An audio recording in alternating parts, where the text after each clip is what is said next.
RTM news কর্তৃক আয়োজিত আজকের এই লাইভ অনুষ্ঠানের বিষয়ভিত্তিক লাইভ অনুষ্ঠানের সম্মানিত সঞ্চালক, বিশিষ্ট মিডিয়া ব্যক্তিত্ব জনাব আব্দুল হালিম খান, উপস্থিত আছেন বিশিষ্ট শিল্পী এবং কুয়েত, বাংলাদেশ সহ সারা বিশ্ব থেকে যারা এই প্রোগ্রাম দেখছেন বা সামনে রেকর্ড দেখবেন, শুনবেন, সকলের প্রতি তাহিয়াতুল ইসলাম, আসসালামু আলাইকুম ওয়া রাহমাতুল্লাহি ওয়া বারাকাতুহু। আমরা সর্বপ্রথমে আল্লাহ পাক সুবহানাহু ওয়া তাআলার দরবারে লাখো কোটি শুকর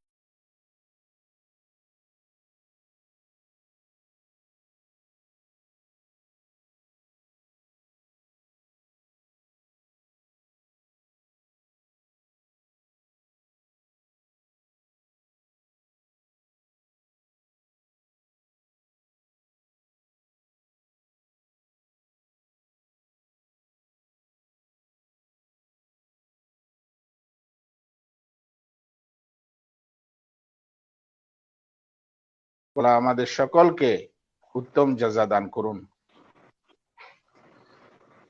আসলে এই যে মিডিয়া এবং প্রযুক্তির মাধ্যমে এই দাওয়াতি কাজ, এটা অত্যন্ত গুরুত্বপূর্ণ।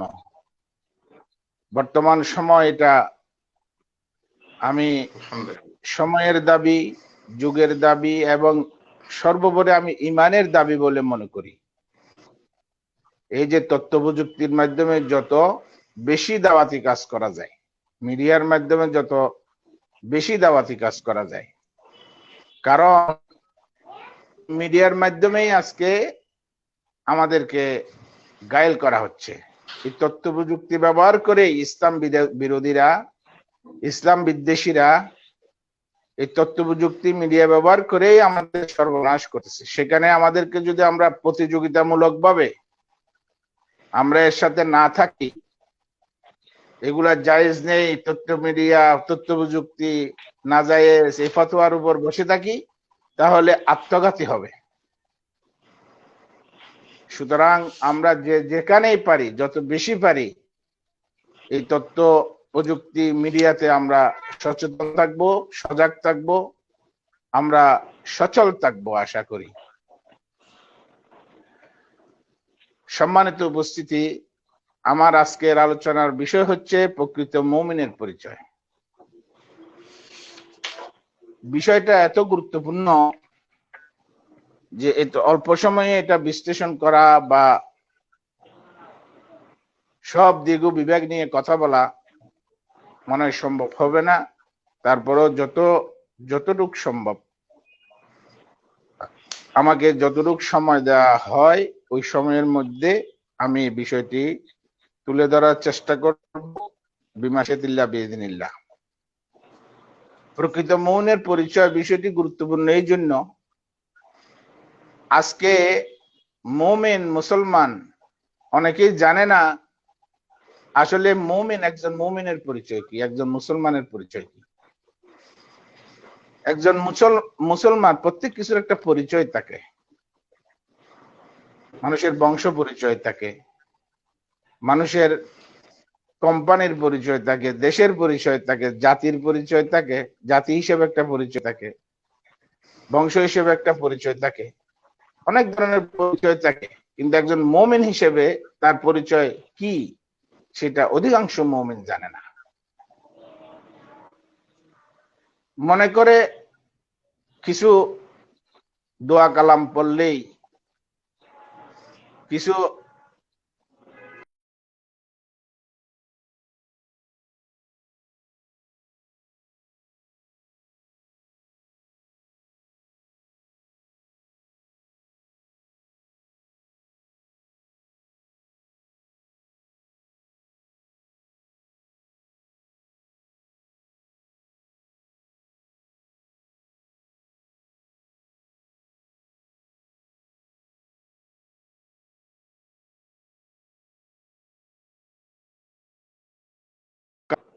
পোশাক আশাক, বেশভূষা, বাহ্যিক বেশভূষাকে অনেকে প্রকৃত মুমিনের পরিচয় মনে করে।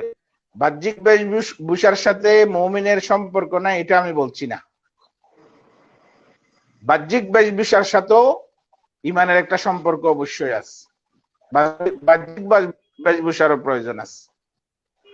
বাহ্যিক বেশভূষার মাধ্যমে যে আমি মুসলমান এটার পরিচয় থাকা এটাও জরুরি, কিন্তু সেটাকে যদি জরুরি শুধু মনে করা হয় বা সেটাই যদি মাপকাঠি ধরা হয় তাহলে ভুল হবে। সেজন্য আমাদেরকে প্রকৃত মুমিনের পরিচয় এটা কোরআন সুন্নাহর আলোকে জেনে নিতে হবে। কারণ প্রকৃত মুমিন হতে না পারলে হয়তো আমি মানুষের কাছে সামনে মুমিন হব, আমি আদমশুমারির খাতায় আমার মুমিন হিসেবে, মুসলমান হিসেবে আমার থাকবে। একটা সংগঠনের সদস্য হিসেবে, একটা সংগঠনের মেম্বার হিসেবে হয়তো আমি মুসলমান থাকবো, মুমিন থাকবো, কিন্তু আল্লাহর দরবারে আমি মুমিন হতে পেরেছি কিনা,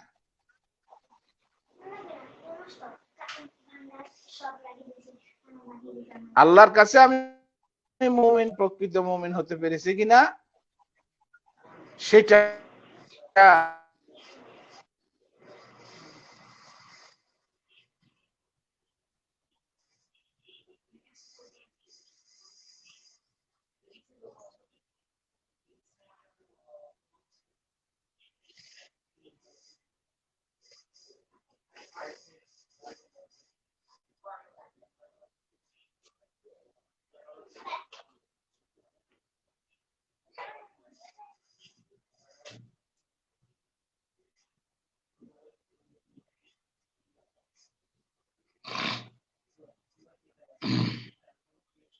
ডিস্টার্ব করতেছে মনে হয়, ওনার ওখানে নেটওয়ার্কের সমস্যা দেখা যাচ্ছে। জি, ওইখানে একটু নেটের সমস্যা করতেছে আজকে। তো মহতারাম আসুক, আর যেহেতু আমাদের মজুমদার ভাই আছে আজকে, চিন্তা তো নাই, আলহামদুলিল্লাহ। কি বলেন? দেখি মহতারাম আসতেছে। জি জি, নেটওয়ার্ক সমস্যা করতেছিল বাংলাদেশে। জি মহতারাম। তো বলছিলাম যে প্রকৃত মুমিন আল্লাহর কাছে আমাকে হতে হবে। আমাদেরকে আল্লাহর কাছে যদি মুমিন হয়ে, মুমিন অবস্থায় থেকে মুমিন হয়ে দুনিয়া থেকে বিদায় হতে পারি, তাহলে হবে আমাদের আখিরাতের সফলতা। প্রকৃত মুমিন হতে না পারলে তো আমরা মূল লক্ষ্যে পৌঁছতে পারবো না। একজন মুসলমানের মূল লক্ষ্য, একজন মানুষের, একজন আল্লাহর বান্দার মূল লক্ষ্য হচ্ছে তো জান্নাত তথা আখিরাতের মুক্তি। আখিরাতের মুক্তি পেতে হলে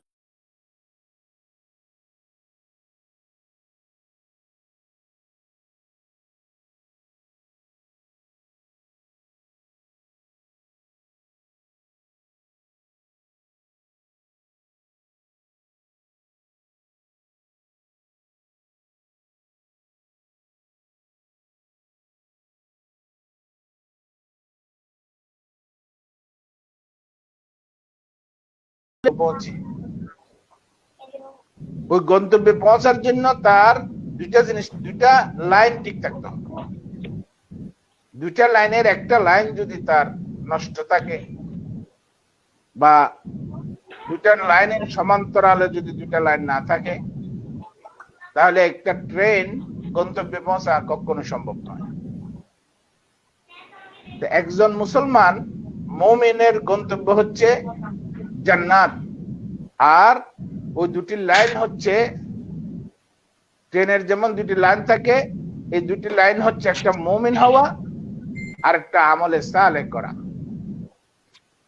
একজন খুব ইমানদার হয়েছে, ইমান খুব ভালোভাবে, তার ইমান ঠিক আছে, সে আল্লাহর কাছে মুমিন হিসেবে গণ্য হয়েছে, আল্লাহর কাছে নিজেকে মুমিন হিসেবে পেশ করেছে, নিজেকে বিক্রয় করেছে, বায়াত করেছে, কিন্তু তার আমল ঠিক নাই,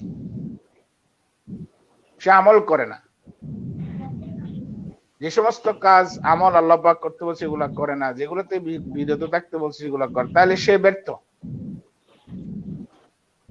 তাকে এক সময় জান্নাতে সে পৌঁছতে পারবে, কিন্তু তার ওই আমলের কারণে তাকে নির্ধারিত শাস্তি ভোগ করে তাকে জান্নাতে যেতে পারবে। অন্যদিকে যদি মুমিন হতে না পারে, যতই ভালো আমল করুক, বড় মসজিদ বানাক, হ্যাঁ মাদ্রাসা বানাক, রাস্তা বানাক, ব্রিজ বানাক, যতই ভালো কাজ করুক, তাহাজ্জুদ